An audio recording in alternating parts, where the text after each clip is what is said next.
और साथ ही साथ सस्पेंस जो है वो वर्ल्ड कप को लेकर बढ़ता जा रहा है। अब भारत ने जिस तरह से बांग्लादेश को हराया, एक तरफा हराया, ये तय हो गया कि भारत जाएगा सेमीफाइनल। बस थोड़ी सी औपचारिकता है।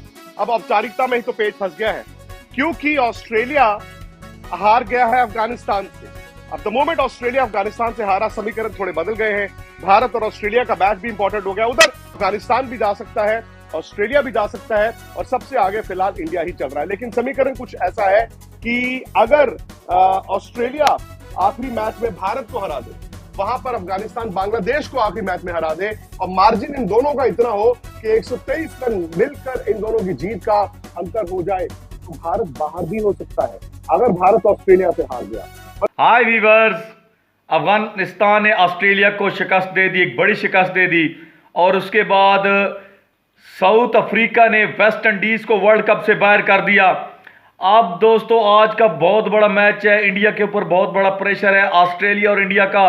अगर ये मैच इंडिया हारता है तो इंडिया निकल जाएगा, वो डिस्क्वालीफाई हो जाएगा सुपर 8 से। दोस्तों भारतीय मीडिया इस हवाले से क्या कह रहा है, काफी ज्यादा प्रेशर है इंडियन टीम के ऊपर, इंडियन मीडिया के ऊपर। Let's go to the Indian media. मैं हूं विक्रांत गुप्ता, इस वक्त वेस्ट इंडीज में हूं। हल्की हल्की बरसात हो रही है, और साथ ही साथ सस्पेंस जो है वो वर्ल्ड कप को लेकर बढ़ता जा रहा है। अब भारत ने जिस तरह से बांग्लादेश को हराया, एक तरफा हराया, ये तय हो गया कि भारत जाएगा सेमीफाइनल। बस थोड़ी सी औपचारिकता है। अब औपचारिकता में ही तो पेट फंस गया है, क्योंकि ऑस्ट्रेलिया हार गया है अफगानिस्तान से। अब द मोमेंट ऑस्ट्रेलिया अफगानिस्तान से हारा, समीकरण थोड़े बदल गए हैं। भारत और ऑस्ट्रेलिया का मैच भी इंपॉर्टेंट हो गया। उधर अफगानिस्तान और बांग्लादेश का आखिरी मुकाबला बड़ा रोचक और दिलचस्प हो गया, क्योंकि यहां से अब कोई भी टीम बाहर नहीं हुई है हमारे ग्रुप से। अफगानिस्तान भी जा सकता है, ऑस्ट्रेलिया भी जा सकता है, और सबसे आगे फिलहाल इंडिया ही चल रहा है। लेकिन समीकरण कुछ ऐसा है कि अगर ऑस्ट्रेलिया आखिरी मैच में भारत को हरा दे, वहां पर अफगानिस्तान बांग्लादेश को आखिरी मैच में हरा दे, और मार्जिन इन दोनों का इतना हो कि 123 रन मिलकर इन दोनों की जीत का अंतर हो जाए, तो भारत बाहर भी हो सकता है अगर भारत ऑस्ट्रेलिया से हार गया। मतलब फर्ज कीजिए अगर 81 रनों से अफगानिस्तान बांग्लादेश को हरा दे आखिरी मैच में, और वहां पर इंडिया 41 रनों से ऑस्ट्रेलिया से हार जाए, तो इंडिया भी बाहर हो सकता है। मतलब ये बड़ा दिलचस्प सा ये वर्ल्ड कप हो गया है। लेकिन अब सबकी नजरें रहेंगी सेंट लूसिया, जहां पर इंडिया और ऑस्ट्रेलिया का कल बड़ा अहम और रोचक मुकाबला है। साथ ही साथ कल एक और मुकाबला होगा, वो होगा अफगानिस्तान और बांग्लादेश का। अफगानिस्तान ने बड़ी जबरदस्त जीत हासिल की, पॉइंट्स टैली और नेट रन रेट पर अब सारी बात आ जाती है। इंडिया दोनों मैच जीता। Absolutely right. इंडिया का नेट रन रेट जो है वो तभी गिर सकता है अगर, जैसे मैंने कहा, अफगानिस्तान बांग्लादेश को फर्ज कीजिए 81 रनों से हरा दे, और उधर ऑस्ट्रेलिया इंडिया को 41 रनों से हरा दे, तो भारत का जो समीकरण है वो बदल सकता है। हालांकि ये भी हकीकत है कि जिस तरह इंडिया खेला है, जिस तरह इंडिया ने दोनों मैच खेले हैं, हालांकि बड़ा मुकाबला इंडिया को अब ऑस्ट्रेलिया से खेलना है। यहां से ऑस्ट्रेलिया के लिए दिक्कतें मुझे लगता है कि ज्यादा बड़ी हैं बनस्पत इंडिया। कहां तो भारत और ऑस्ट्रेलिया के बीच पूल टॉप करने की जंग होनी थी, कहां ऑस्ट्रेलिया के सामने अब टूर्नामेंट में बने रहने का सवाल है। जिस अफगानिस्तान को भारत ने रौंद दिया था, उसी अफगानिस्तान ने ऑस्ट्रेलिया को कहीं का नहीं छोड़ा। 149 के लक्ष्य के आगे 21 रनों से पिटकर अफगानिस्तान ने ऑस्ट्रेलिया को चुनौती दी है कि तो इंडिया के आगे पास कर, वरना बर्दाश्त।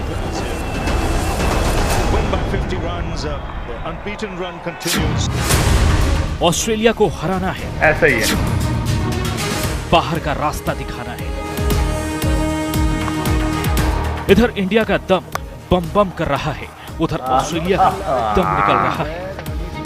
इंडिया का सेमीफाइनल तय सा है, और अब अगर ऑस्ट्रेलिया को हरा दे तो कंगारुओं को उल्टे पांव अपने घर लौटना पड़ सकता है। समीकरण सीधा है, भारत अगर ऑस्ट्रेलिया को हरा दे और अफगानिस्तान अगर बांग्लादेश के खिलाफ अपना आखिरी मैच जीत ले, तो सीधे सीधे ऑस्ट्रेलिया टूर्नामेंट से बाहर हो जाएगा। इसके बाद कोई इफ बट नहीं है, ये सीधा समीकरण है। गालो ही ना। इंडिया को इस टूर्नामेंट में जो चाहिए और वो अभी तक सब स्वाद से आएगा। एक कसर थी बल्लेबाजों में, उसके लिए भी परफेक्ट टेम्पलेट मिल गया है।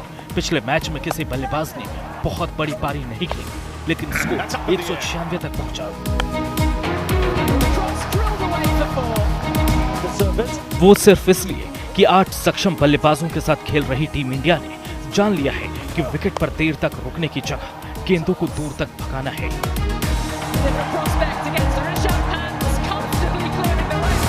यही किया रोहित ने 11 गेंदों पर 23 रन की पारी। यही किया विराट ने 28 गेंदों पर 37 रन बनाए। ऋषभ का तो खैर अंदाज ही यही है, 24 पर 36 रन बना गए। 24 पर 34 रन बना गए शिवम दुबे भी। रही सही कसर निकाल गए हार्दिक पांड्या, सिर्फ 27 गेंदों पर 50 रन बनाकर। फिर क्या था, T20 वर्ल्ड कप इतिहास का अपना तीसरा सबसे बड़ा स्कोर बना गई टीम इंडिया।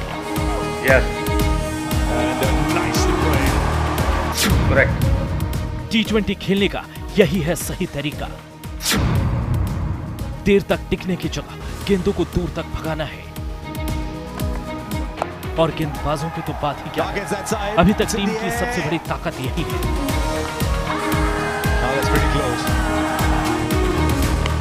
पिछले मैच में बुमराह ने सिर्फ 13 रन देकर 2 शिकार किए। टूर्नामेंट में अब तक उनके नाम 10 विकेट हैं। अर्शदीप असरदार सरदार बनकर उभरे हैं। You are saying right something about them. Yes, of course. Allrounder Hardik Pandya हर किरदार में दमदार है। इनके नाम 8 विकेट हैं। सिर्फ 2 मैचों में कुलदीप 5 शिकार कर चुके हैं। तय है कि दबाव में आ रही ऑस्ट्रेलिया को भारत के खिलाड़ी दबाएंगे जरूर।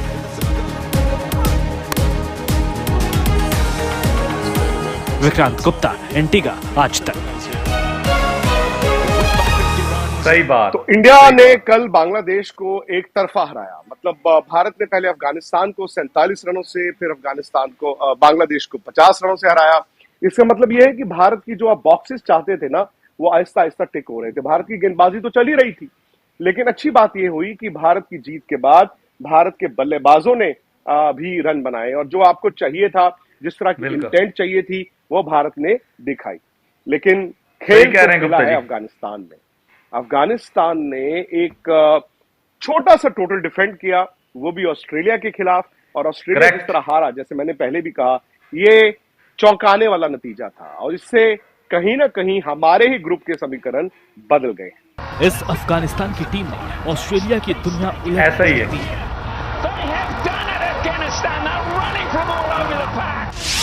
ऑस्ट्रेलिया ने अफगानिस्तान को हल्के में लिया। अफगानिस्तान ने ऑस्ट्रेलिया को जोर का झटका दिया। तो भारत की जीत हुई, जीत बड़ी हुई, और ये हुई सर विवियन रिचर्ड स्टेडियम में। अब विवियन रिचर्ड स्टेडियम में किंग विव ना हो, ऐसा हो नहीं सकता।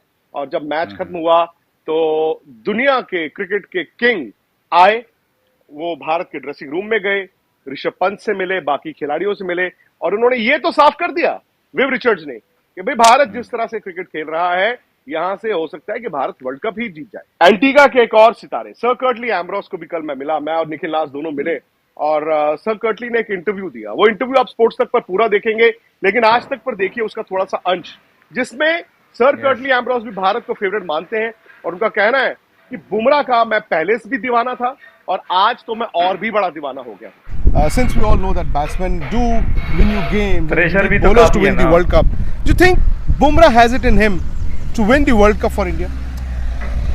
Well, he does have the skill and the know-how, but obviously it's a team game. Okay, so him alone can't do it, because even if Bumrah bowls well, yes, of course, and other bowlers don't support him, okay, or the batters don't get runs, see you next time.